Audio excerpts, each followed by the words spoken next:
Date is Saturday, March 31st, and this video is to review the user permission screen. I like it for the most part. It's good. There's not anything that I really have an issue with. The first thing that I want you to take a note of is once you go into an admin user and you update information such as first name and last name, when you call get permissions list, you're going to see that some of these fields are now included in the return data, so first name and last name. And what I want you to do is on this screen right here, where you see the phone numbers, if it's got a first name and a last name, I want you to include that where it would say, for example, for my phone number here, it would say Arthur, Adam dash 858-736-6808. And if there's no name associated with the phone number, it would just be blank. And this is good. I like the way that this has been laid out. These checkboxes are kind of nice. And you'll also notice that when you call get privileges, you also see the privileges that are supposed to be here. This is the intended functionality, so this is good. Now, you might ask yourself the question, why are we doing this? And the answer is that we're using this as a mechanism to restrict access to the app based on what they're allowed to do. So you'll see here that we've got locations, items, users, refilled, theft, and reports. Now, it probably does not surprise you that that corresponds to locations, items, users, refills, theft, and reports over here on the left-hand side. And what we're going to do is, when a user authenticates using the authorize, let me switch this to localhost.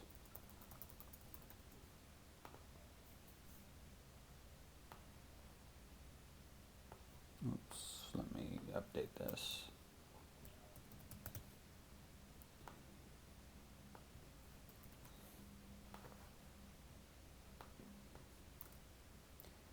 When a user authenticates using the /auth over here on routes, you're going to get the routes that this user is allowed to access. So over here on the left-hand side, if they are not allowed to access, for example, on this one, they're allowed to access users, they're allowed to access refills, they're allowed to access items. So we're going to disable the tabs that they are not allowed to access. So for example, in this particular instance, they would not be able to click on locations, they would not be able to click on users, and they would not be able to click on, or they would be able to click on users, items, and refills, but they would not be able to click on locations, reports, theft control, etc. Now, this could pose a bit of a small issue, since when you first log in, the default place that you go to is locations. So we might have to do something in the special case when they don't have the authorization to look at locations. Then we might have to do something special where we either maybe have a blank page, or we send them to a different tab that they do have access to. We'll have to put some thought into how that will work.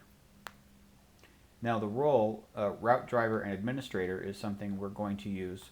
This is going to be used more for the mobile app specifically, and we may use it for the front end. I haven't decided yet. For example, if someone is listed as an administrator, then maybe all of the routes are ignored and they get full access to the site, is one thing that I'm thinking.